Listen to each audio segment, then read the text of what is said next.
You, what up, though? If you don't know, now you know. This is the what do I know podcast, episode 2. We made it. I didn't know if we was gonna make it. I got my brother Grove P. Yes, sir. How you living, my brother? Always good. Good, How you good, doing? good, good. We got so excited last time. I do want to make sure I shout out Icon Radio. They definitely showing love.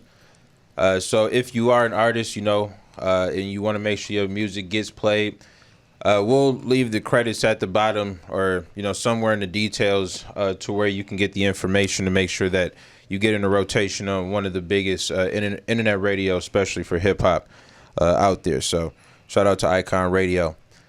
But yeah, man, I got a new guest with me. I told y'all this wasn't a battle rap podcast. It's about informing the people. One of the reasons why we really got into conversation last week, one of the biggest things that people gravitated towards was the whole conversation of making sure that you're working outside of an 8-hour system. If you want to get where you really want to go in life. If you're cool with being complacent, if you're cool with being where you at, salute. But for the people who want to rise above that, they are going to have to work outside of the things that they're not comfortable with doing. You have to be comfortable with being uncomfortable.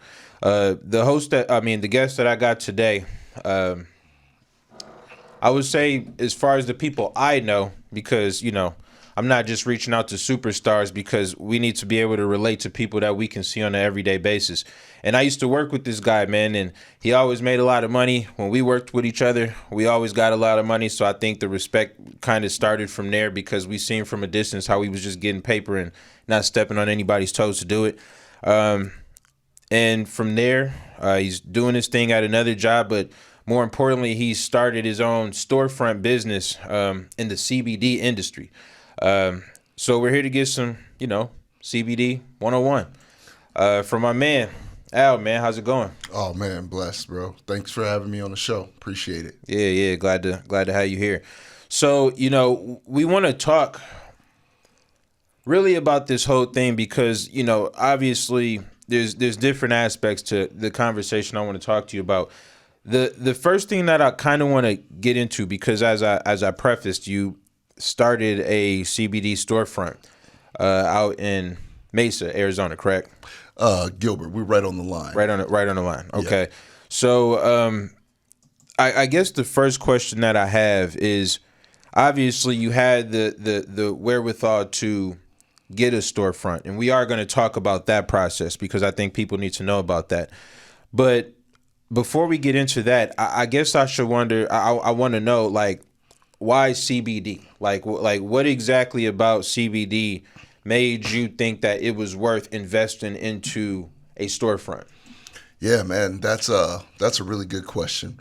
When it came down to CBD or anything, I've always kind of had those kind of aspirations to build a business and to be able to help people. And when I first heard about CBD, I like tree, I smoke, Sure. I do all that, but what I didn't realize was the medicinal benefits that were available through cannabis. And so I had a partner who I had helped start a pawn shop. He had started a long turf company as well. And he said, yo, I'm going to do 12 of these in the next year. Hold on, 12 what? 12 stores. He said he was going to open up 12 stores. Okay. All in Arizona? Yeah, that was the plan. Okay. And he said, how many of these are you going to open up with me? And so first I looked at him sideways and I'm like, man, there's no way I'm going to be able to do that. I got a job. I got a 9-to-5. There's no way for me to be able to put that in place. Ooh, there's a lot of startup capital. And I looked at all the obstacles. But the more I started to research the industry and how it was helping people and the number of people that were actually prospects based on common health ailments like pain, sleep, anxiety, I said, man, this is a huge market.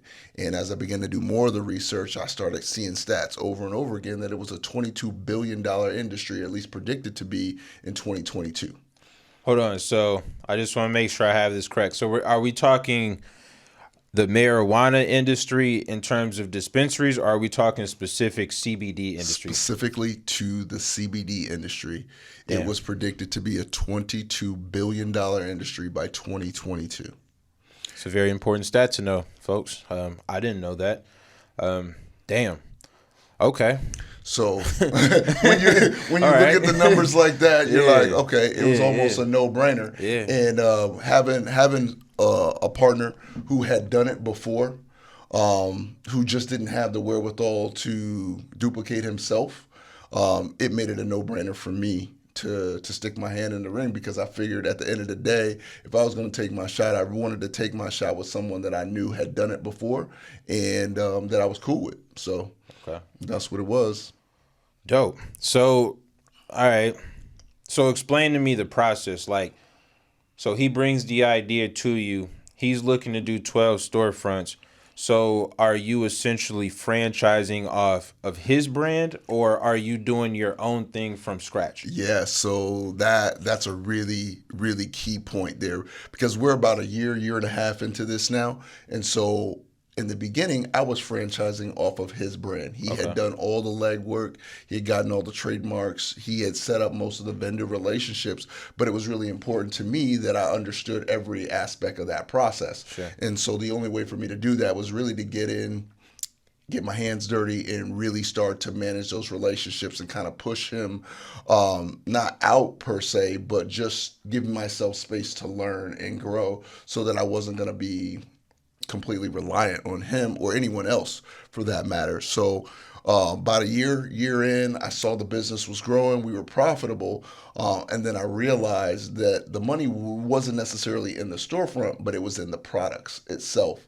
And when we looked into my store, while I was selling a lot of the national brands and I was selling our house brand that he had created and developed the relationships with the labs, and had created special formulas to make sure that our products were going to be competitive, if not better, than what was out there, I had to go out and create my own line myself. And so I brought a couple products today for our new line. We just launched a new CBD topical, super high potency for a small amount with some essential oils. That's been really big for a lot of the ladies lately, with that aromatherapy. So we put together a lavender essential oil with 500 milligrams of CBD, as well as a peppermint essential oil. And we're going to be doing a couple more lines here in the next couple months, really just to beef up our own product line in the stores. So it sounds like what I'm hearing you say is that you learned the game, you created your retail space after you learned the game, and then now you're marketing your own product. Yes, sir. It's great. Love to hear it. So the products, obviously, the only middleman is just the person that you're getting it from wholesale. And then, like, do you guys create this stuff from scratch, or are you like, what exactly is that process when it comes to, creating something like this? Yeah. So it sounds really complicated. So it really is complicated, but Yeah, I'm well, gonna dumb it down. explain it to me like I'm 10 years old. Like Yeah, that'll work. so the tree's going to grow from the ground, and so you're going to have farmers that you develop relationships with, and you want to make sure those farmers are operating above board, close to the FDA guidelines that are going to hit, and so you don't want to lose those relationships. So it's really important that you vet where you're getting your raw materials from. Then at that point, they're going to go to a manufacturer. They're going to break it all down. They're going to extract it to almost like a concentrate form, what they call distillate. And so that's going to be anywhere from 85% pure to 99% pure if they're breaking it down to the isolate level. Once you have that distillate in that manufacturer relationship, then you go out and you find any additional additives that you want to add to your formula. So whether that be melatonin, whether that be an essential oil, whether that's just some aloe because you're making a cream or a lotion, you can source all those raw materials from black farms or white farms or farms from India or what have you, but you're 100% in control of that process. The challenge becomes if you're making a special formula that's not like any other product out there on the market, the quantities are the minimum MOQs is what they call it, minimum quantities. It can be really high.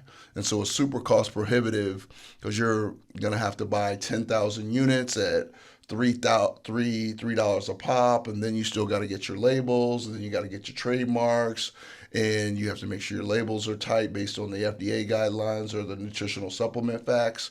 So it can be real labor intensive. But again, if there's a blueprint and you're smart enough to take your time and follow it, it's certainly doable, and anybody can do it, man. I hope people are paying attention because this is free information. These are some of the steps that they're never going to teach you in school. Like, we briefly spoke on the school system. It is what it is. We kind of just have to accept it. But ultimately, it's up to you to do this kind of research. And I think that's so. Let me ask you this: how do you find the relationship with the farmers?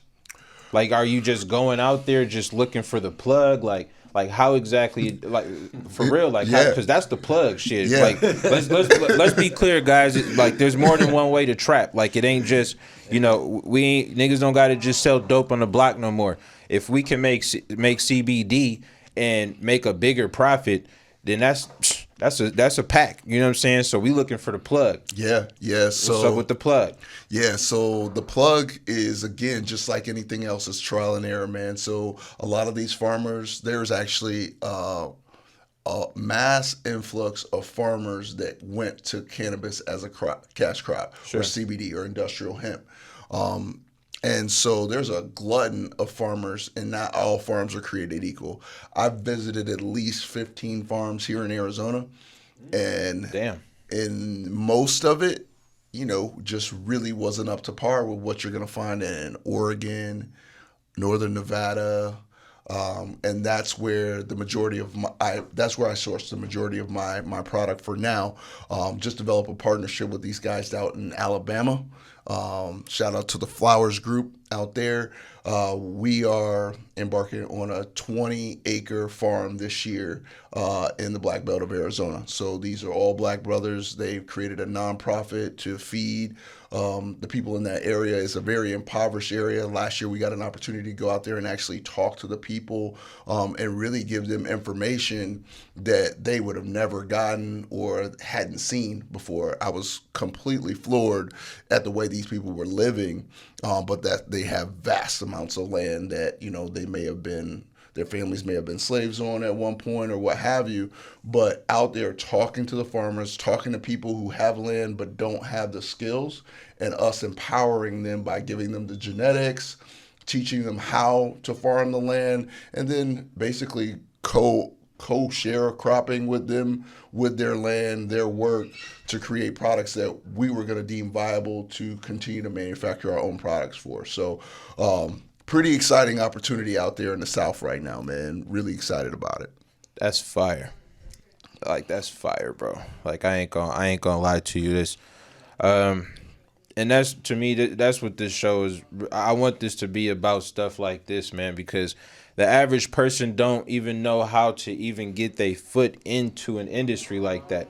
For so many people who, and it's not, I don't even want to blame us, because, a lot of us was just conditioned to, not get the full grasp of the opportunities that are out here in the world, and the fact that, and this, you had your man put you onto a lot of this, but once you branched off and did your own thing, it sounds like a lot of this is recent. So is this self-taught? Like, is this stuff you're just doing your own research for? Because I think that's important that people know. Like, school doesn't necessarily teach you everything. Like, most times, if you want to succeed in life, you're gonna have to do your own research. So speak to that. Yeah, it's a tremendous amount of trial and error. And while I love my partner's not giving out any handouts, right? He came from the school of hard knocks. He's dealt on both sides of the fence, legal and illegal, and he's not giving away any free gems. I didn't get into the business on a handshake or some type of dap. And once I got in, I realized that, all right, he showed me a little bit, but I was always going to be his junior partner unless I was able to evolve. Yeah, and so it consisted of a lot of trial and error, a lot of relationships where I reached out and I thought I was really doing something, and it turned out it was a closed door. But what I learned in the process was, hey, I don't want to go down that route. If somebody starts talking like this, their COAs or certificate of analysis don't look right, you can't mess with them. You got to let it go, because at the end of the day, there's a lot of other people, your reputation, your brand, your future on the line. And so I would really impress upon our people not to cut corners. If this is something that you want to do, like, go all out and do it at operate in excellence, man, because that's the one thing that even black businesses, when you look at it, you see guys that run out of their inventory, or I'll be back, or I don't have this, I don't have that. Like, you really have to operate at a certain level of excellence. But for me, it was a lot of trial and error, a lot of failure, failing my way towards success. And, I'll probably make some more mistakes before I get to where I'm going. You better, but I'm not afraid to do it. Yeah, well, yeah, and I think that's an excellent point, because that's another reason why so many of our people, because I really only want to focus on our people when it comes to the culture. That's why so many people don't get where they need to go as well. It's really just that fear of failure. Mm-hmm. Some people they fear that if they fail, that they're gonna have people who thought they was in their corner saying "I told you so," mm-hmm. or they feel like people are going to bring that up. And first off, if you got those kind of people even in your circle, you should probably remove yourself from that circle. But I mean, even bigger than that, it's important to know that the most successful people, they fail more than most people even try. And it's a numbers game at the end of the day. You have to go through these things, if anything, to learn. Like, it's never gonna be perfect on the first go round. I don't care what you do. It doesn't really matter. Yeah, I think I saw a post that you did on LinkedIn. It was either today or yesterday, and it was just talking about success isn't a straight line. Yeah. The reality of it is there's going to be zigzags, there's going to be obstacles, there's going to be mountains you got to climb, there's going to be tunnels that you got to dig, but you got to figure out a way to get to where you're going. You got to be relentless about that. That's a fact. Man, I like what I'm hearing, man. I think it's important that people hear this. I know our first episode, we kind of gave the impression that we want to just tap into all of battle rap, and we will have battle rappers every blue moon, the ones that are actually making something out of, their opportunities. But once again, I just think it's important that as black people, we have a full understanding of all the different opportunities. Like, we don't want, like, to the average person that's from, at least where we come from, if you successful, it might mean that you're a doctor or a lawyer, or, what I'm saying, like the things that they tell you in school that you can be. Mm-hmm. They would never tell you that running a CBD business could put you on. Like, that's not something that they would speak on, because it kind of contradicts what they're trying to teach. The 8 hours in school is meant to get you ready for 8 hours of work.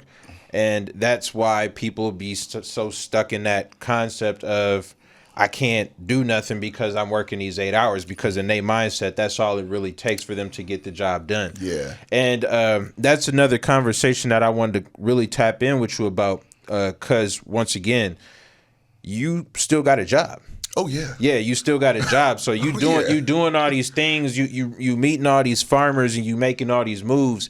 And I know how I can relate to that, because I move a similar way. But I would like for you to speak on how that has that affected you?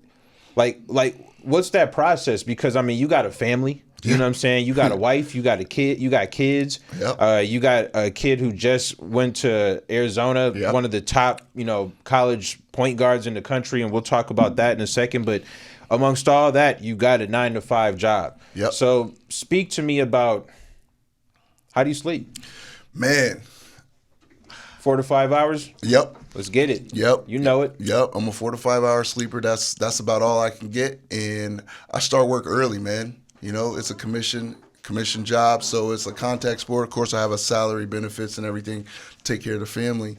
But the reality of it is, man, I get started early and I multitask, man. At the end of the day, I know what I need to make on a monthly basis in order to support my family, but I also know that if I completely rely on that and I don't start building a legacy or putting systems in place, that at the end of the day, one, my kids are going to fall into the same trap, that cycle of, I'm gonna go to school for 8 hours, then I'm gonna go to college for 8 hours, probably rack up some college debt, and then I'm gonna go get a job and just be over broke for the next 15, 20 years. For me and my family, I thought it was super important that I do this because I wanted my kids to understand that they did not have to go to college and go get a job. I'm not opposed to them going to college if that's what they choose to do. As you know, my oldest son, my oldest daughter, she's a senior at University of New Hampshire this year. Nice. My oldest son, he's over at University of Arizona as a freshman. So it's not that I'm opposed to college, but I want them to understand that they have options, right? And that's not what they have to do. Yeah. But when it comes to my day, man, I start, like I said, about 5:30, 6 in the morning. And sometimes I find myself still doing my 9 to 5 at 6 or 7, but that's because at 2 or 3, I'm picking up my kids or I'm having to take another call that isn't necessarily related to my job, but is related to my future. And so being able to manage that, multitask, shut things on and off, and prioritize has been a huge part of my success. Being able to say no to the things that just aren't that important, don't fit into what I'm doing or where I'm going, and knowing when to say yes to things like this, where I have an opportunity to become, to just share my experiences and what I've learned, because I think, again, that's more important than anything that we can do is really leave a blueprint or a pattern for people to follow so that we're no longer trapped in the way that a lot of our people have been in the past. Good point. Most people can only believe what they see and hear. And if they never heard it, how can they believe it? Yeah. How do you know that you can set up a CBD business this easy if you don't have somebody explain it to you? Because the average person doesn't have that knowledge to explain it. So I do, once again, appreciate you coming out. You spoke to a couple of different points. And once again, we'll talk about your son briefly, but the college thing, and I think that was a really, really good point about the fact that kids don't have to go to college. Like, I have twins that are seniors currently right now, and they both got accepted at U of A. One of them more than likely is going to get a full ride. Another one probably a partial.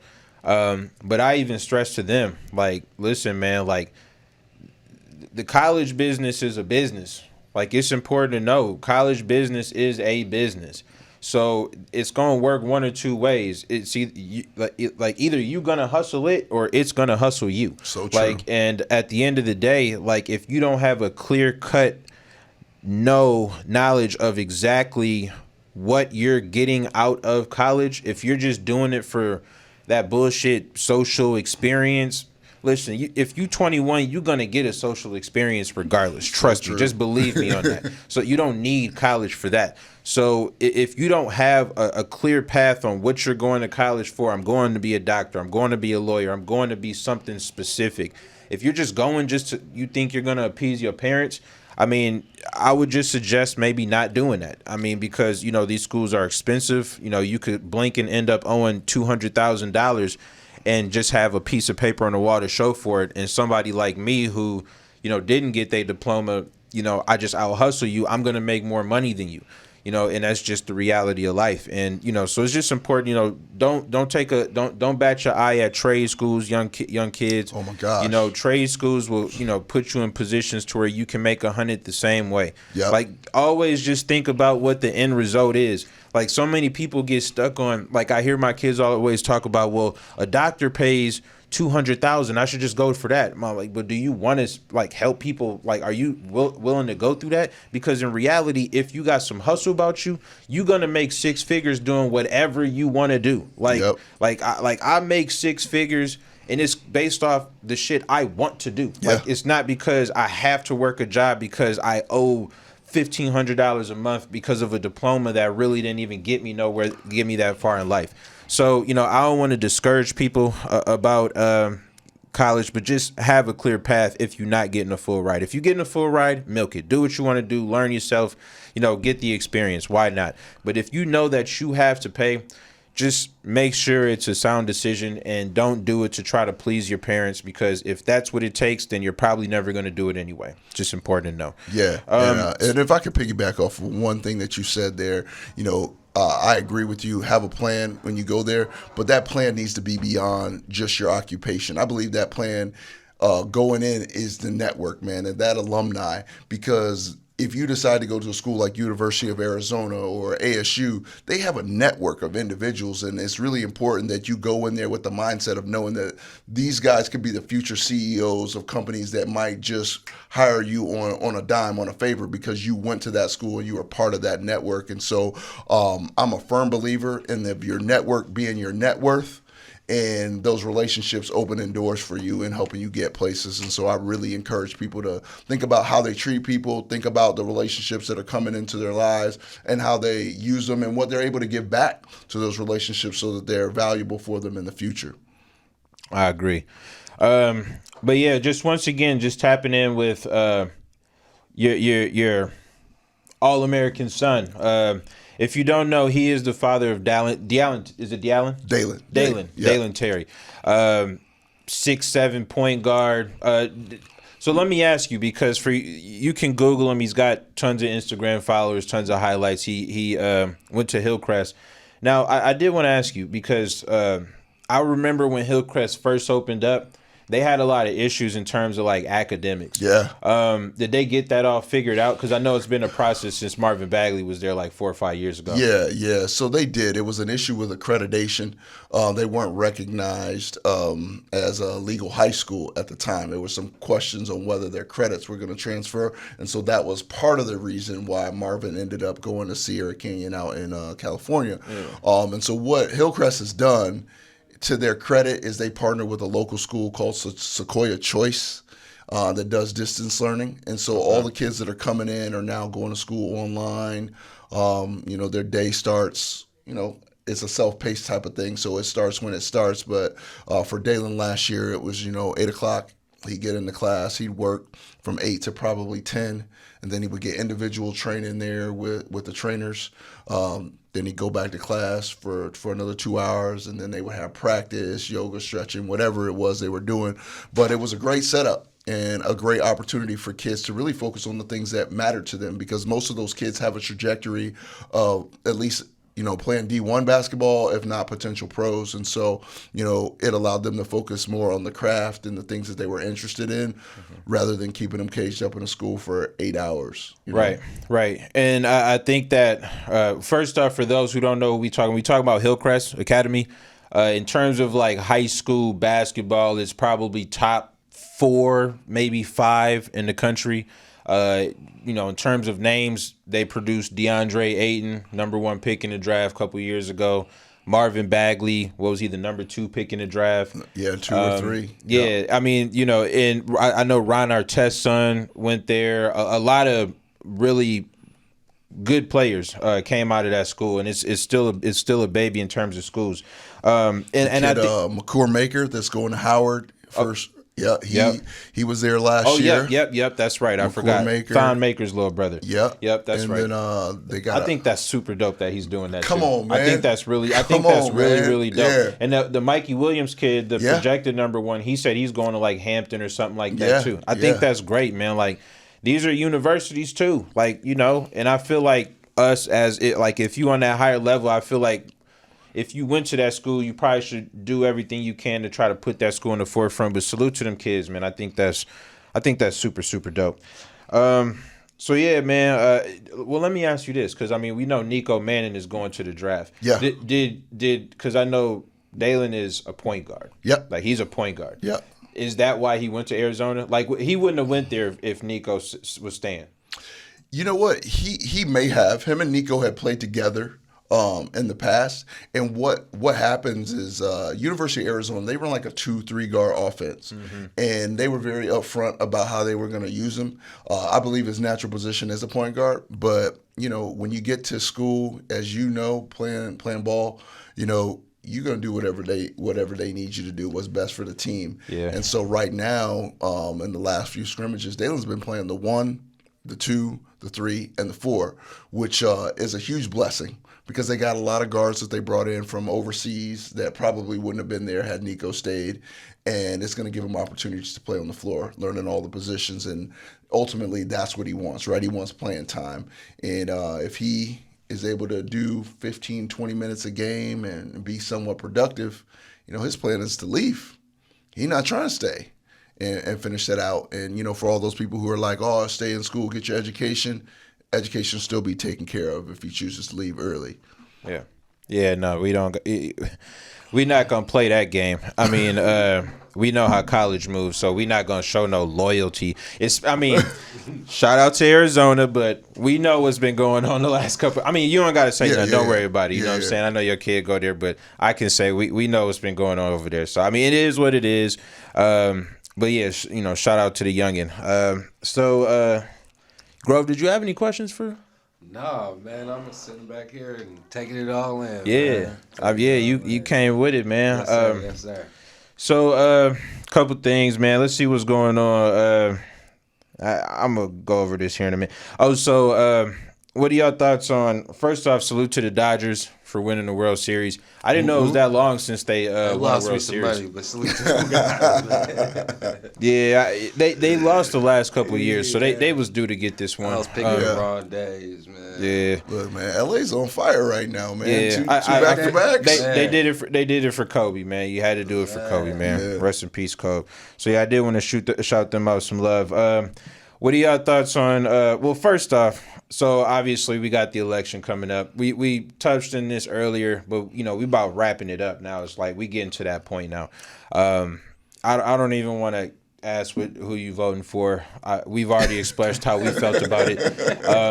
To be honest with you, man, I'm just ready for this shit to be over. Oh yeah, I'm ready for it to be over. Yeah. I just I'm grateful, but I'm tired of it. I'm grateful because people are showing their true colors. Yeah. And a lot of people have exposed themselves. Like, okay, so that's who you are.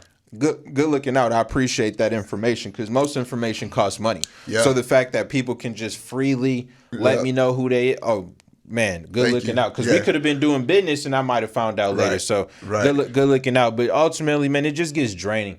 Like, it gets draining seeing people constantly talking about shit they don't know what they talking about and posting memes and thinking that the facts is based on memes. Like, I'm just sick of all this shit. And really past that, it's really fucking up the stock market. It's affecting how people are buying, how people are spending money, how people are making money. And, you know, and for me, like, it's all because of politics. Oh, yeah. Like, this whole stimulus shit off holding this, and, you know, obviously the Senate packed it in, you know, once they did the judge with Judge Barrett. Now they all packed it in, so there ain't no checks getting cut this week.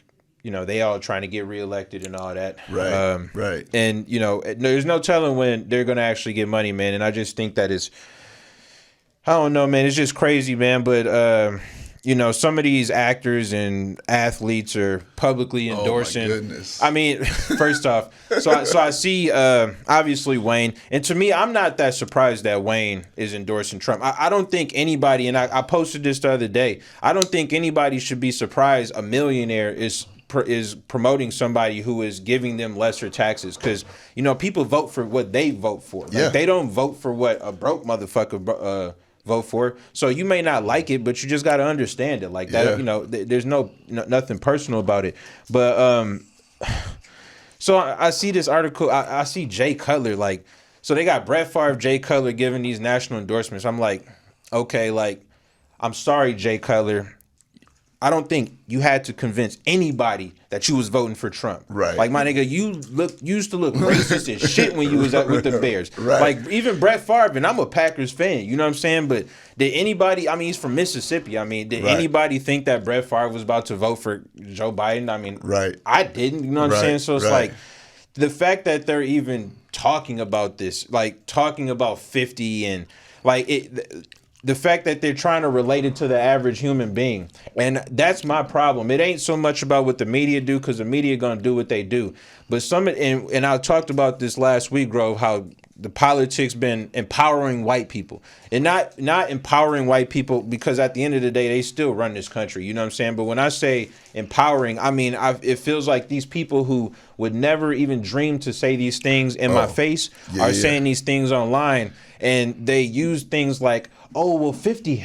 Online, they're saying it in people's face. Man. They're emboldened. I can only speak to myself. Like, ain't nobody felt that bold enough to do it to me. I know that they will do it in some places. You know what I'm saying? I will say Arizona is kind of like a low key racist state. Oh, For sure. Like it's racist. For sure. It's a different kind of racist. You know what I'm saying? Like the racists that we from, like Michigan, like yeah, you got the hoods in Michigan, like where we from, like we from the slums. But when you leave outside of them slums, like it's like the woods. You know what I'm saying? And them white people, they don't give a fuck. Like they like, nigga, what the fuck? You know what I'm saying? Like you lost? You lost? Yeah, they don't care. Like they with the shits. Like they'll fight you. You know what I'm saying? Yeah. Like they not scared of black people. I'm sure if they in our element they would be. Yeah. But if we in, you know, those elements, then they feel great. Out here it ain't like that. You know what I'm saying? They lightweight closet racists. Yeah. They want to passive aggressively take shots. They'll take you to the bar. Yeah. Them niggas will take you to the bar, have a drink with you. They'll act like they're your friend. Oh yeah, because they really think they are. And I think it's because they're completely ignorant to how racist they really are. And that's why they expose themselves on social media. That's why they say the dumb shit, because they think the shit is real. Yeah. They think that's how it really is and have no frame of reference of what it's like someplace else. And I'll tell you, man, I'm in Gilbert, Arizona, right down the street from my house. I go into the CVS. As I'm walking in, older white lady walks by me. And she says, and see, it was right after the George Floyd thing. And she says, and that's what's wrong with those kind. They doing this and they protesting this and that. Nigga, what? And I look back and I said, all right, just keep walking. You in here to get some water, go get your water. So I go get my water. She's steady running her mouth at the cash register to a Native American woman who was working there. And so as I approach and I give her the screw face, she walks out. And then, of course, the cashier felt obligated to apologize to me. I said, hey, don't worry about me. She just located herself with her ignorant ass. I ain't worried about her, and I kept it moving. But this happened a half a mile from my house, man. And, you know, and I got kids going to this school. That means my kids are going to school with her kids. Right. And what are they saying? You know what I mean? How are they acting? And so, yeah, this is definitely a new type of racism that I hadn't experienced coming from the East Coast. Out here, it's just it's different, man. Like at least back home, you knew where you stood. Like it wasn't no confusion. And to be honest, I almost come to respect those kind because you letting me know what it is from the jump. Like don't we only got so much. Fakery. Yeah, we only got so much time in this world. Why are you even wasting it being around somebody you don't rock with? You know what I'm saying? And I think that at this point, that's why I really just keep to me in mind. I'm blessed to be able to have so many people from my hometown actually live out here. Him being one of them. So yeah, I mean, once again, I'm glad. I'll be glad when this whole Trump stuff is over with. The Trump Biden. Ultimately, I'm gonna be honest with y'all, and this may change, because this probably gonna drop like right around the time that we have the actual elections. First off, I don't think that they're gonna announce president on election day because of mail-in votes. Like, I just don't see it happening. Mm-hmm. Like, it's,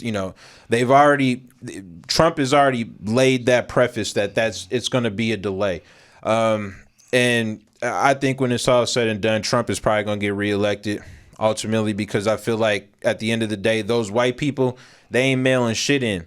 So that little bump that Biden got right now, once all them white folks come on Tuesday, like they willing to sit in the street for 5 hours. Yeah. I ain't. Right. I'm good. I got to get this bread. Yeah. I ain't got time for none of that. And I think that's why they should make it a national holiday. But for me, even on a holiday, that means I'm going to go get it because, I mean, it's everybody voting, home. though. Right. Yeah, it's voting day. Let me go get some bread. I'm not about to wait in line on my day off. Like, I have a million excuses why I can't vote for either one of these people. Like, I'm sorry. Like, and I spoke on it last week. People might feel how they feel, but we just got to be realistic about black people's stance when it comes to both of these candidates. Like I'm not going to empower either one of these people because they're not going to empower us. And if it serves you to vote for either side, salute to you. Just don't try to use a celebrity to try to compare why we should do it as opposed to why 50 Cent or Lil Wayne did it.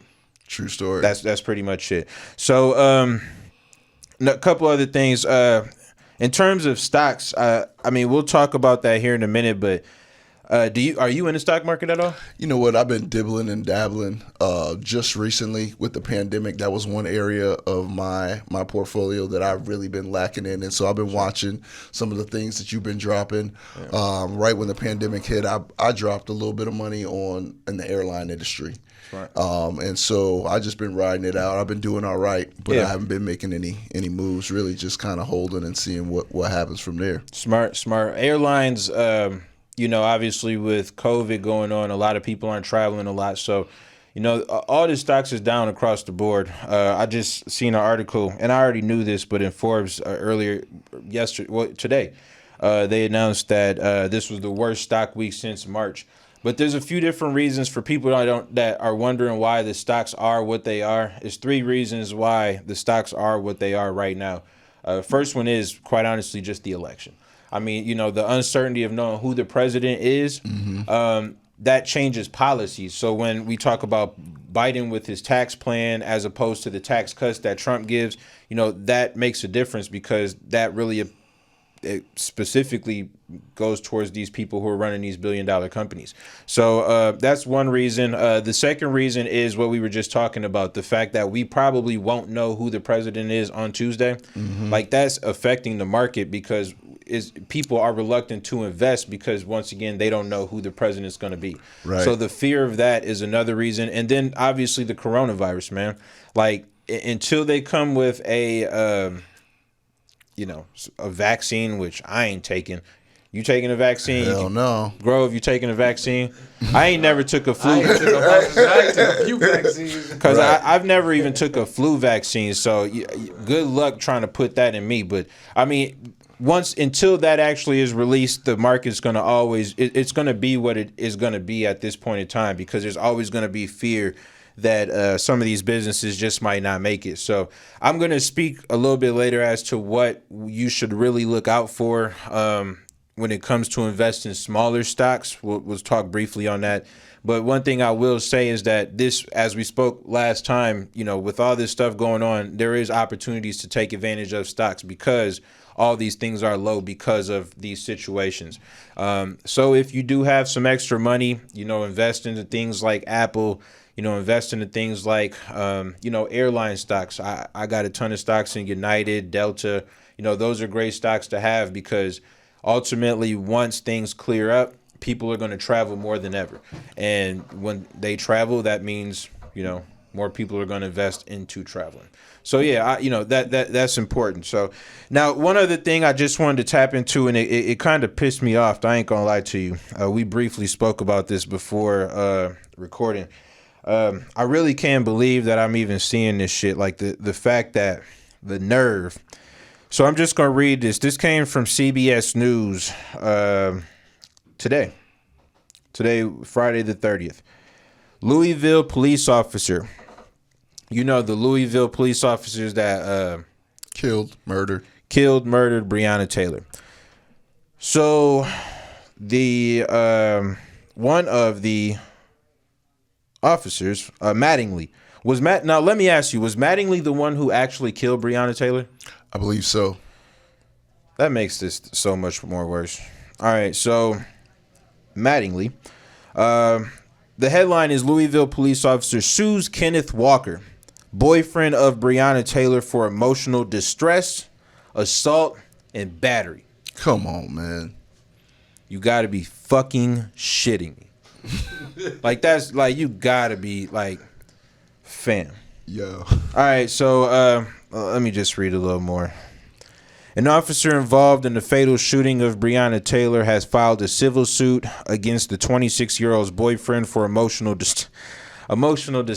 All right, so let me get this right. You knock on somebody's door at midnight While they're sleeping. Well, I don't know if they were sleeping. I think they might have been like on their Netflix and chill bag. Okay. But regardless, they minding their own damn business.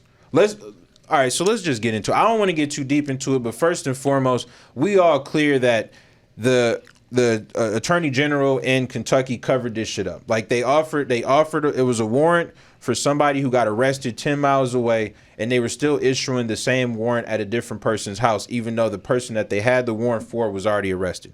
Cool. So we already got that out the way. Somebody should have gotten charged, fired, something for that alone, because that was the reason why Breonna Taylor ultimately was even put in the situation to get killed. So boom. So they're following this fake warrant because the dude's already locked up. I'm knocking on somebody's door at midnight. That in itself, if you banging like the police, because you know in the hood when niggas is banging hard, that's how we address it. Cause why you banging like the police? You know what I'm saying? Like that's how we address it. You banging like the police. You know what I'm saying? You banging like this. It's midnight. I'm automatically in go mode. You banging like that and you didn't announce yourself. You banging. I pull out the strap. I send off a warning shot. It happened to hit you. You kill my girl. Then you charge me with a charge that got dropped. The charge is dropped. He free. I just seen the interview that he had with Gayle King. The charge is dropped. So the week after he comes with the interview, you want to sue him because you got emotional distress. Grove, can you explain this for me? Not at all. I don't even know how they even let him do that. Like, that is crazy. What is the He basis should for be on house arrest forever. He should be in jail. Yes, in jail. Right. But he should definitely not be able to. Like he should have. He shouldn't even be able to walk around. Are you shitting me? Right now with everything that's going on. Like I'm surprised. And he didn't even get fired. I'm surprised they're not in his front yard every day. Like on they some might real, be. Yeah. Like, they might be. But my thought process on that is like that courtroom has to be crazy when it does come time for that court case. What you mean? The court case ain't even. It's not even a murder case. The civil case. But what is no, the they're ground? still gonna be out there though. Yeah. Oh no, they're still gonna be out there with no doubt. But and you know what? I'm gonna be honest with you, man. So coming from where we come from, if you've ever done like something traumatic to somebody, that can be traumatizing as well. You know, people who've been in the war, like, no remorse. Yeah, people who've been in the war, you know, the people who was in Vietnam, a lot of times they got that PTSD from what they did to a nigga. Yeah. A lot of times, you know, sometimes it could be because they mans got killed. Right. But a lot of times it's because you got them skeletons. Yep. You know what I'm saying? Like You can't sleep at night. You can't sleep at night. Right. You still seeing pictures of it. Yeah. So because you can't sleep at night, because y'all let off 100 shots. You know what I'm saying? Like, and y'all letting off 100 shots with pistols. Like y'all not even holding nothing heavy. Y'all letting a pistol go. You know what I'm saying? Off of one shot, it was reported he only let one shot go. Wow. And there was no charge. So at the end of the day, he didn't have no intent behind it. Right. So for one, you get 100, homegirl dead, rest in peace to Breonna Taylor. True. And because your demons is killing you, you want to try to kick my man in the gut more? And you know what's fucked up? I think he might fucking win the civil case. Man, that's crazy. I hate to say that. I feel like emotional distress because I do think he's getting death threats. And because I do think that people might have found out where he's staying, it's affecting his kids. And because I'm sure if he got kids, please believe they're the bearer of this. Oh, yeah. So I 100% believe that could be happening. But here's my follow-up. Who gives a fuck? I don't. Because they're alive. Like, if you don't like it, if you don't like being harassed, leave. Remember that? Yeah. Yeah. That sound familiar, don't it? Before, yeah. Don't that sound familiar? If you don't like it, then leave. Yeah. Like, if ain't nobody putting no hands on you, if ain't nobody putting no hands on your kids, if they just talking, if you don't fucking like it, then leave. Yeah. You know what I'm saying? So the fact that you think you can just go through your regular life, just go through your regular life.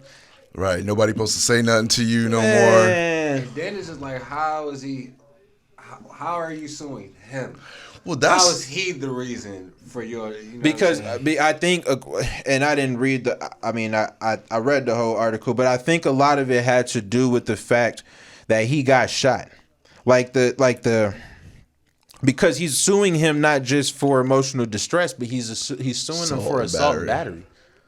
He's suing for assault and battery, fam. Like, but on a civil case, you though, assaulted, right? like, fam, you assaulted.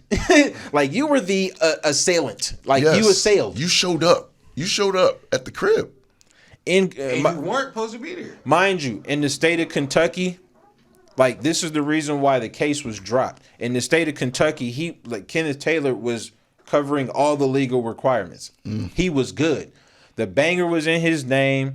He let off the one. He wasn't shooting up top. You know what I'm saying? The one just happened to hit homeboy because he was downstairs. You know what I'm saying? Like, those charges was dropped, and I really think, man, that something tells me that they gonna try to get him, man. And I think it's crazy, man. But nah, man, that it's gonna be too much surrounded around that, man. They ain't gonna let that happen. So this is the quote that the lawyer that the lawsuit says. According to the cop who shot Breonna Taylor, or one of the motherfuckers who let them bullets go that even went by that black woman's body, his lawsuit says that Kenneth Walker, the one who was defending himself, his conduct in shooting Mattingly is outrageous, intolerable, and offends all accepted standards of decency and morality. Stop it. Man, white privilege is real as hell. Wow. It's really real, man. And you know, when we have these conversations, and I don't want this to come off like this is a black podcast. Like, I don't want this to be that, because we're gonna have white people here, we're gonna have Mexican people here, we're gonna have Asian people here, we're gonna have all races, because we need to tap in with all races. It's important. Might have an alien. Yeah, we might. You know what I'm saying? It's just important that we have all walks of life so we can all try to understand each other. But when you have three black men in a room, and you get this kind of news, because this is today. Like, I read this today, and I wasn't going to talk about this, but when it popped up and I seen it, it was one of the things that's kind of trending, but not really trending. Yeah, like, it's at the bottom of the trending, but I think it's something that needs to be brought to light. That the nerve of this man, the real nerve and the entitlement. And when people say, well, white people don't have any entitlement or white privilege, this is an example of white privilege. Like, the fact that you can kill somebody and sue the person's boyfriend because you got shot because he was defending his home. Like, the fact that he might actually win this. You know, Breonna Taylor family got $12 million, but they're suing Kenneth Taylor. I mean, I don't know if I don't understand what's his case. That's what I'm saying. What is the grounds? What's the burden of proof for assault and a silver? Right. If criminal charges were dropped, how can they go after him for assault and battery on a civil side and emotional stress? Like, right, like, I get audacity. It, like, with the whole, because how they played the O.J. Simpson situation, where he was found innocent, but then later on, yeah. But I don't see this is a police officer. In this way. Yeah, listen, man. I really didn't see either. But these civil suits, man, like, you know what I'm saying, sometimes, you know what I'm saying, like, and the thing is, you know, unless Breonna Taylor family, you know, put some bread up, see, this ain't no high profile case, because, you know, ain't nobody really even considering my man. Like, I mean, you ain't see it on no news thing today. You know what I'm saying? Like, I hope it becomes something, but I feel like they kind of leaving him at the wayside because he's alive. You know what I'm saying? So he ain't really the story. And they look at him as a criminal. And just, a lot of people look at him as a criminal, but he had no criminal record. You know what I'm saying? Like, but that's what they do with us. You know what I'm saying? And it's cool. A smear campaign. Like, I've learned to live with it, because unfortunately, at one point in time, I actually was a criminal. You know what I'm saying? So, and as you grow and you grow away from some of that stuff, you want people to think outside of it, but people only know what they know. So, and I just learned, and you know, I seen a podcast with Mike Tyson and Boosie a couple of days ago, and Mike Tyson brought up a really good point. He said some shit like, you know, if somebody gets you mad, they're your master, because they control your emotions. You know what I'm saying? And I think that's a real statement. You know what I'm saying? And if I allow some closed-minded white person who only knows what they know, you know, even the satisfaction. Now, granted, if you crowd my space, that's something totally different. Right. If you insult my family or my wife or my kids, then that's something totally different. But if you just coming at me and you not really about nothing, and I know this could be a lose-lose situation for me, then I'm just gonna walk away, because that energy, man, they feed off that. Oh yeah. Yeah. So, man, fuck you, cop. Not fuck the police, man, but fuck those type of police. You know what I'm saying? Like, salute to the ones that really are risking their neck to try to, make a difference out there, because I don't want to make it seem like y'all all bad, but y'all all wrong for not getting at these motherfuckers first, because y'all be knowing about these motherfuckers. So like, true. Y'all be hearing them conversations, so y'all wrong. You know what I'm saying? Like, y'all not all bad, but y'all all wrong, because some of y'all turn a blind eye when y'all know that some of these deaths could have been prevented just by checking that homeboy or getting them the fuck out of here, because that's the right thing to do. Right. Clean up your fraternity, homie. Yeah. I mean, for whatever you say about gang culture, one thing that I will say about gang culture, besides the fact that, they might turn on you just like anybody else, but if it's a known situation that somebody violated, then it will be DPs. And I just feel like, since the cops is the biggest gang, why don't y'all practice what y'all, preach, because y'all are the biggest gang. So maybe y'all should start exercising some DPs on some of these guys that's out here giving all y'all black eye. One other thing, man, I thought this was important, man, because it kind of speaks to what's about to happen in the next couple months. So with this whole corona situation, man, obviously, a lot of people lost jobs. We still got a really high unemployment rate. And for the record, whenever anybody who wonders why the stocks drop on Thursday for the last few months, is because that's when they announced the unemployment rate. Anytime they announce the unemployment rate, it's going to scare the stock market. People are scared to invest. So just know that next time you see a Thursday and the stocks go down a little bit. But I seen this thing on, where was this at? Oh, housing crisis on Wall Street Journal.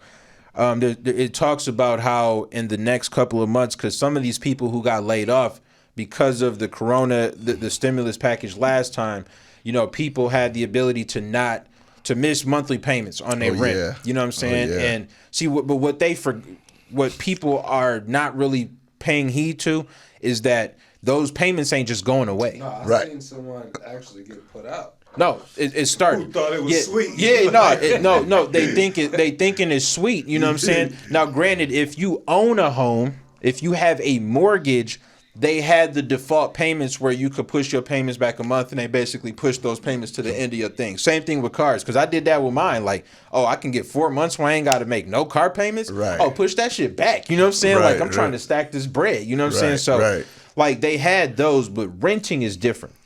Renting, it wasn't no push to the back, because you only got a 12-month lease. You know what I'm saying? So those payments, like you said, they adding up. And for a lot of the bigger states, because, a lot of the smaller states, they've had it opened up to where you have to make those payments. For states like California and New York, those are opening up in January. Yep. The moratorium got extended to January. Yeah, the moratorium. That's what it's called. So come January, I'm just telling you, and I hate to say this. All right, so first off, it's going to be fucked up, because I think the housing market is going to go really bad. Some of these mortgages. Man, I'm excited about it, bro. I ain't gonna lie. I'm excited. We're gonna get to that. No, we are going to get to that. We are going to get to that. But we do need to wait on this. Right. No, I ain't gonna. I feel you. But we have to speak on both sides of the spectrum, because it is fucked up. And for the people, I don't know if you are ever want to learn about why the stock market crashed last time, watch the movie called The Big Short. It's a really, really good movie. It's kind of boring. It's like 2.5 hours, but it really gets into detail about people who knew that the housing market was going to crash ahead of time, and they invested on it crashing as opposed to invested into it. And they end up really killing the game. Oh, yeah. And it kind of it's going to speak into what we're going to get into here in a second.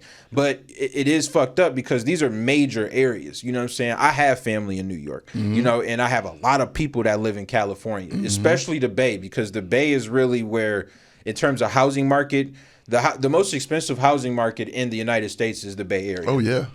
It's tech. You know what I'm saying? That's where all the tech people are. Yep. So, I got people in San Francisco that's paying $2,500 for a 1-bedroom studio. Wow. You know what I'm saying? So, and that's average. That's regular. Like, there's people paying way more than that for not that much more. So, the only reason why I say that is because that will build a trickle effect, man. And I'm really hoping that, if you got them little bullshit PPP loans, or if you, did your little scams to get your money up during this time, that you really didn't blow that bread. because it's going to be opportunities, but you need to make sure that you're on top of your game, because it is a trickle-down effect with the housing market when the bigger areas crash. The stock market is in New York City, and that affected the entire everything. You know what I'm saying? Mm-hmm. So it's just important to be aware of your surroundings and know that if it starts there, it's going to make its way to the middle. That's just how these things work when it comes to market crashes. It will not just stay in that one area. But with that being said, and this kind of speaks to what we were speaking about last week, Grove, is that when there are tragedies, especially in this, capitalist country, comes an opportunity. So there is going to be a lot of opportunity, guys, between, I would say probably spring to the summertime, where there's going to be a lot of properties that will be foreclosed. And that, even though that really does suck for a lot of families, because that means families are going to be out of house and home, for the people who are being responsible in terms of saving the money that they may have earned during this time, it's an opportunity to start owning some property for a cheaper price. I would definitely recommend, if you're from an investment standpoint, to look into duplexes during that time. Don't just buy something that is just going to have something that you live in, especially if you're investing. Get a duplex, rent out one, have the other one, rent out both. Just get money with it, like make it make sense. So, it kind of makes me sad kind of talking about that shit, man, because I know people who were affected from it last time. Yeah. You know what I'm saying? But, I mean, we do got to get to that point. We got to be honest with ourselves. There are going to be opportunities. Yeah. And I know I'm going to be on it. Like, yeah. I know I'm going to be on it. Like, it's going to be a lot of opportunities to get a lot of things for cheap. And if you have 10%, if you got 10%, you can get in. You know what I'm saying? For a good price. You know what I'm saying? So think 10% at least at a minimum if you're trying to buy some of this property once it pops off. 20, 30,000 at least. And if you're a hustler, man, you can get in some of these properties wholesaling for no money. Yeah. Yeah. If you're a hustler and you're willing to get out there and knock on those doors and send an email or send the letters out to these landlords that are having tenants that are going to get foreclosed, or they're going to end up getting foreclosed because their tenants didn't pay, like, this is going to be a ton of opportunity. And right here in Arizona right now, there's no inventory. There's no inventory on the market. Houses are going for $20,000, $30,000 over the asking price. For sure. And all that's about to shift. Yeah. And people are going to be in for a rude awakening. So those that are positioned and prepared, definitely going to be tons of opportunity. That's a fact. I actually have some buddies who, when the market crashed last time, they were doing the door-to-door. And their door-to-door hustle was they were going to people offering to pay for these people who were like upside down, you know what I'm saying? Because when they had them shitty loans where like the interest only, the interest only loans where shit got 8 times the the adjustable rate. That's when it went from 700 to 3,000. You know what I'm saying? I had a lot of homeboys who would go to these people who knew that they were on their way out. Like there was no way they was going to be able to recover, and offer to pay off the rest of their mortgage. And here's an extra 10 grand. So basically, I'm getting you out of the hole you're in. Here's $10,000 profit to go do your thing. Get the hell out. And they were getting on from that shit. You have people who maybe only owed 7 years left on a mortgage, or 5 years, 10 years left on a 30-year mortgage. You know what I'm saying? You fuck around and move into a $400,000 house for $100,000. Man, so true. Yeah, so that's that there you go. So if you guys, you got a strong team of some guys who can maybe put together 100,000. Like, this is here's some free game. This isn't stock information. So if you have a team, and get a team of people who can put together 100,000, that's another thing, or at least aspire to do something of that nature. So if you guys can get a team that can assemble, $50,000 to $100,000, start knocking on doors come springtime. Because there are going to be some opportunities. There are going to be a lot of opportunities. And look, Kev, I'll just piggyback on that, man. You don't need, if you can get a team together for $20,000, you can pay off their arrearage, get the loan assigned to your LLC. If it's transferable, pay them a little chump change. They can still owe. You can rent it. You can lease own, get all your money back up front, have the property, refinance it, take the cash out, do it again. Like, there's just so many opportunities, people. Do not fall asleep. Talk about it. That's what this is all about, man. Empowerment, man. I love to hear it, man. Damn, man, that was good, man. I like that. I wasn't even really meaning to get into that, man, but see, that's what shit like this is all about. Did you hear about Trump? He had a $270 million loan forgiven for a Chicago project before he was president. Talk about entitled, man. Ain't that shit? So how much? All right, so this was in the New York Times. And they released this, it was a couple days ago. How Trump maneuvered his way. Hold on a second. I'll see what they trying to do. Fucking New York Times, man. No, I don't want to subscribe to your fucking newspaper, bruh. What is wrong with these niggas? All right, so how Trump maneuvered his way out of trouble in Chicago. Let me try to get straight to the point. So he was supposed to, the financial crisis was in full swing. And Donald Trump, he was supposed to have a 92 floor skyscraper in 2008. And I guess because the market crashed, he pulled a lot of weird shit to make sure that he got all his loans forgiven. $270 million worth. So he got $270 million of loan money for a skyscraper that ended up falling through because the market crashed. He was able to finagle his way out of not paying a penny of that shit back. He done it at least 7 times with bankruptcy. No, but it wasn't through bankruptcy. Right. He always got away, man. Find a way back in the office. My nigga, I had the IRS hit me up when I owed like 11 grand on my fucking taxes. Oh yeah. What the fuck? Bro, white privilege. But at the damn. end of the day, man, it's up to us to educate ourselves and understand how the game is being played and play it to the same level. Hey, we all can do it. We just gotta Yeah. do your homework. Yeah, man, it is, man, and that was one thing I learned when I first got on as a loan officer back in 2005, right before. I was selling 5 points on a loan, didn't understand what I was doing. But once I figured it out, I said, man, they let the wrong one in because I'm finna tell everybody. Right. I'm finna tell everybody how the game works. I think that's important, man. That's why I brought you on, man, because I think this conversation really needed to be had because it's not enough for that. Like it's such a competition with so many people where they feel like, oh, I need to hide this information because if I don't give them that information, if I give them that information, they might do better than me. Mm-hmm. That's some weird shit to me. You know what I'm saying? Like that's really Please weird. Do better than me. I'm gonna tell you, Grove. When I was in the height of my battling, like when I was battling, like 2014, when I was doing like BET, like when I was doing it then. At that time, Rum Nitty wasn't nowhere near close to where I was in terms of status.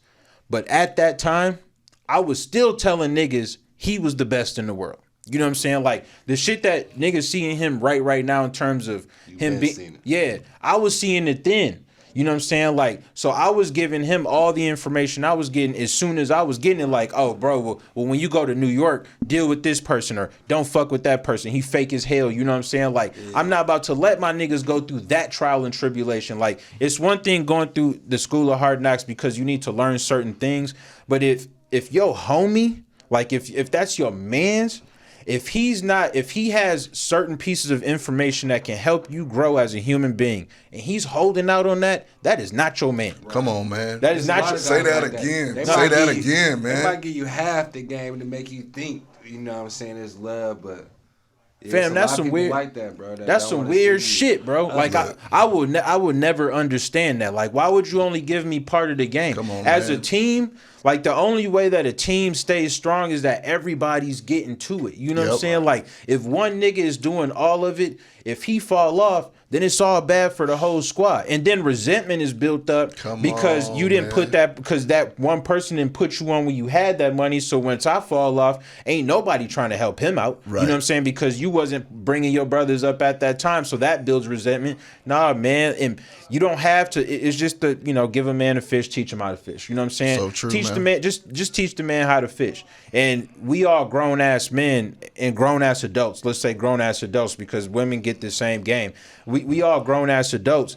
What you do with that information is entirely up to you. Hey, like, look, knowledge ain't power, right? Yeah, but if you don't give me the opportunity to actually utilize that, then you fake as shit, especially if you my mans. Like, if you my mans, don't, like, it's a difference between, yo, I don't want to give you this money, or yo, I don't want to show you how to get this money. Because niggas got things they got to do with money. You know, things happen. You know what I'm saying? Right. You know, that is what it is. But if you're not trying to show me how to get this money and you know how to, oh, no. Right. I can't do it. Like, and that's just me. You know what I'm saying? And actually, if you don't got that mindset, I don't that should be everybody's. Should be eventually, right? Like it might not peep it in the beginning, but eventually. But some people should weave all that out. It come with age and learning. Yeah, it's a learning process. It's a learning process, and the best thing about it is if you can learn it for free, that's even better because most learning lessons do cost, and you're gonna learn about that as we talk, as these podcasts go. Like we'll bring up prime examples of learning situations being a lot better than paying for situations. Man, I think that's about it, man. How about you?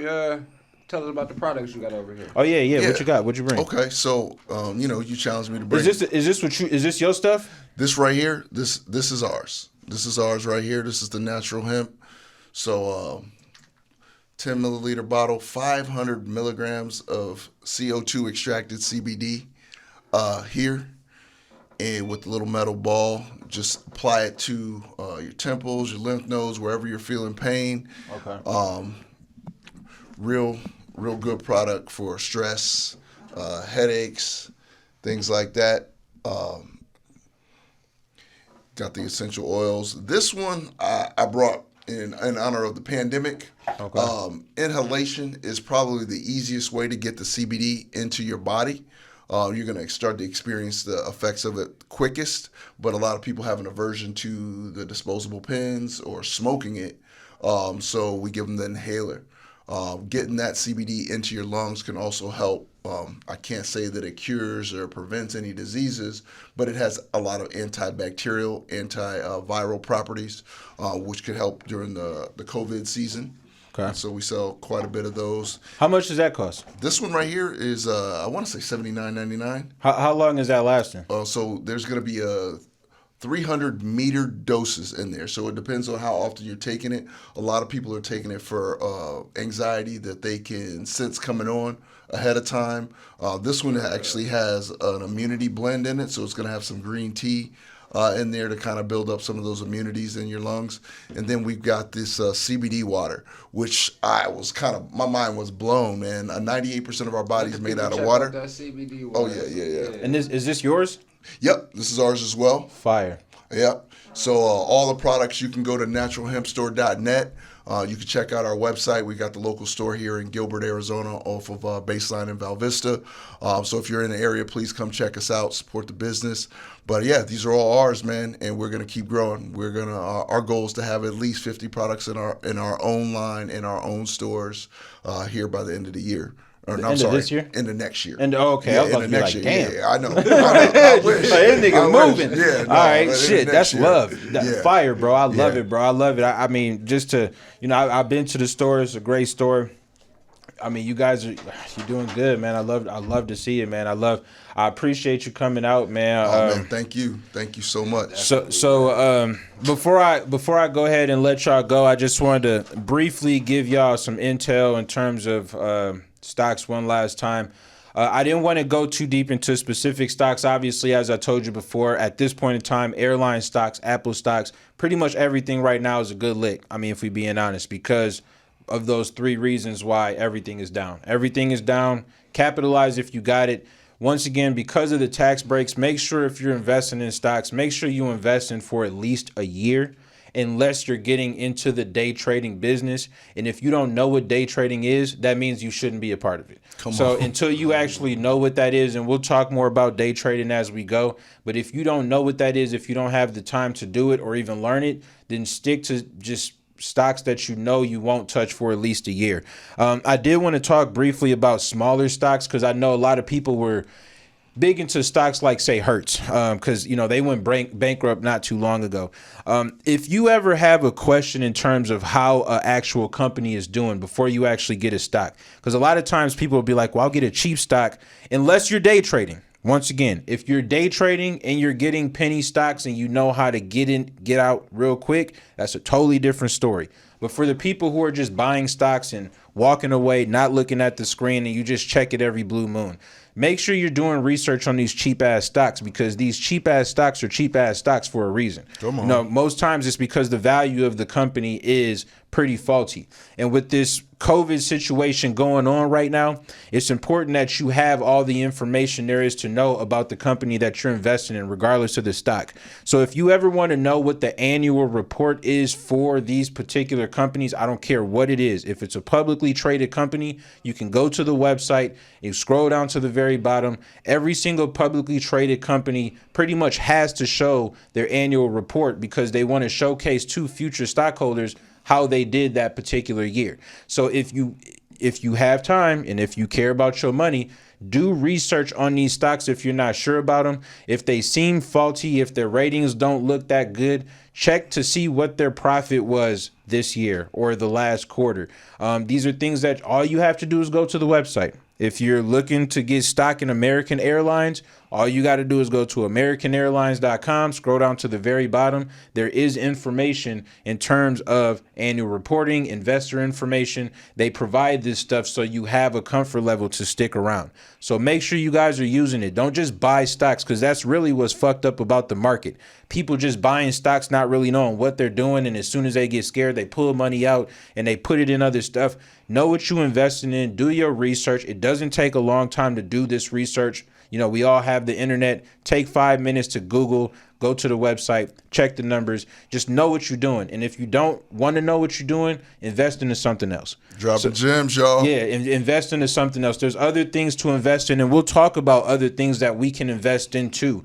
You know what I'm saying? But I just want to make sure you know, if you don't have the intent to do your research on a particular stock and you're not sure about it, don't be mad if you lose money. I know a lot of people who tried to put me hip to Hertz, and I told them they went bankrupt. They didn't even know about it. They're like, oh, well, it's just cheap. It's going to go up anytime. Somebody check that Hertz stock and let me know how y'all feel. No shot to the people that got it, but you guys know who you are. You know what I'm saying? So just make sure you do your research on a company. Don't just look at its stock price because it's cheap and it used to be a high price. If it used to be a high price and it's cheap now, something happened. Just do your research. It's out there. So that's pretty much it, man. Once again, man, I want to appreciate my man Al for coming out. We'll make sure that we put your website link on all the different socials and all that good stuff. Right on. Appreciate that. Make sure you guys subscribe to the page. Once again, shout out to Icon. Grove, this was a really good episode. Yes, sir. This was a really good episode. Man. Well, thanks for having me. Yeah, thanks for having me once again. So yeah, man, once again, if you don't know, now you know. Come on. Out here, man. What do I know podcast?